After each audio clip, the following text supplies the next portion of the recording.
on this episode of Imagine Being This Wrong Out Loud, we have this from Cosmic Book News.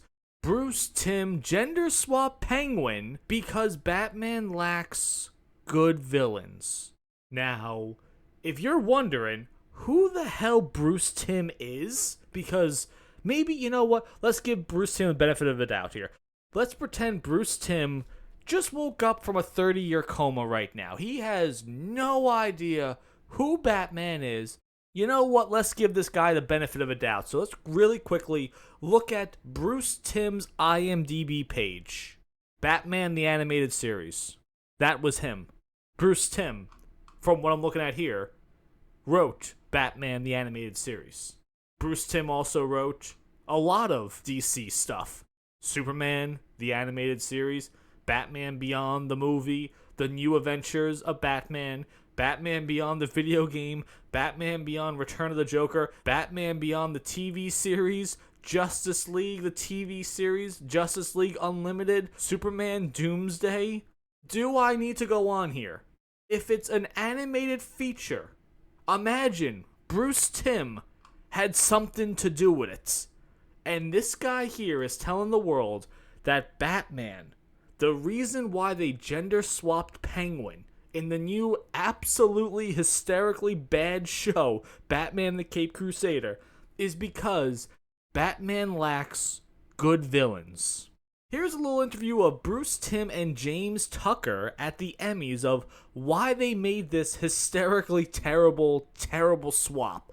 Timm says, James and I were talking about the overview of the show, and we said one of the problems with Batman, as he is there's a lack of good villains. You got Catwoman, you got Poison Ivy, you got Harley Quinn, but it really would be good to have more female villains. If we were to have a Mount Rushmore of Batman villains, it would go probably like this: the Joker, Harley Quinn, Catwoman, and insert literally, 10 of them at this point. You could put in Poison Ivy. You could put in Mr. Freeze. You could put Bane in there. You could put Talia al Ghul. You could put Ra's al Ghul. You could put Two-Face. There's a ton of villains.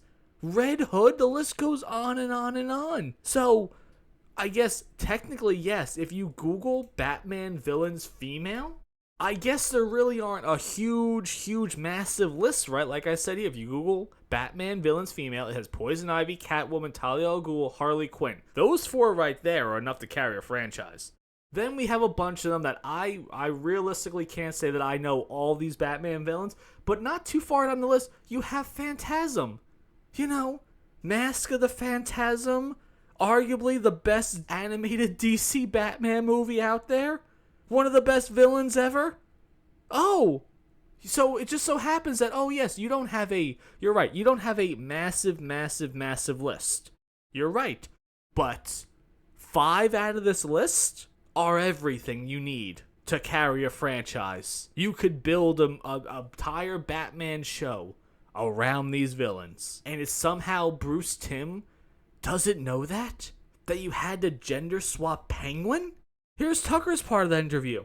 When he said maybe we could gender flip Penguin, I got a flood of ideas. I was thinking of I don't know who this is, in her tuxedo with a cabaret musical and the art form of a cabaret. So imagine Penguin for a second. Usually Penguin is, I guess, the Danny DeVito type of it, of short, repulsive, has a wah kind of talking with him. He doesn't look appealing at all. So what do these two creative geniuses do?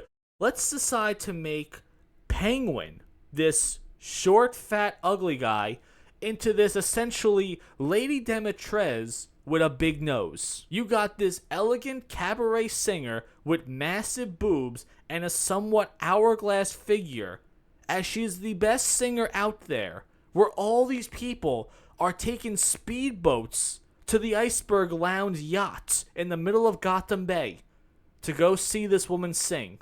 Beautiful voice, statuesque. The only physical flaw of her, I would say, is the nose.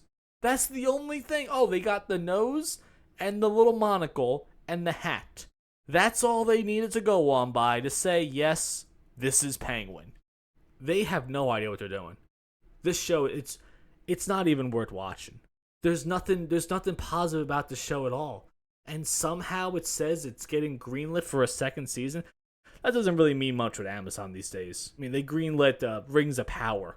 They have a property that they want to just try to milk it and desperately hold on to it and say, you know what? We have some people watching because somehow this is the #1 show on Amazon Prime. Get the hell out of here.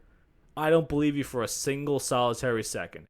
So have you watched this show so far? Have you thought that the Penguin gender swap was the best thing for this show, that it really gave the show some depth and the inclusion that the Batman villains have desperately been needing this entire time? Let me know what you guys think about that. A man can change his star.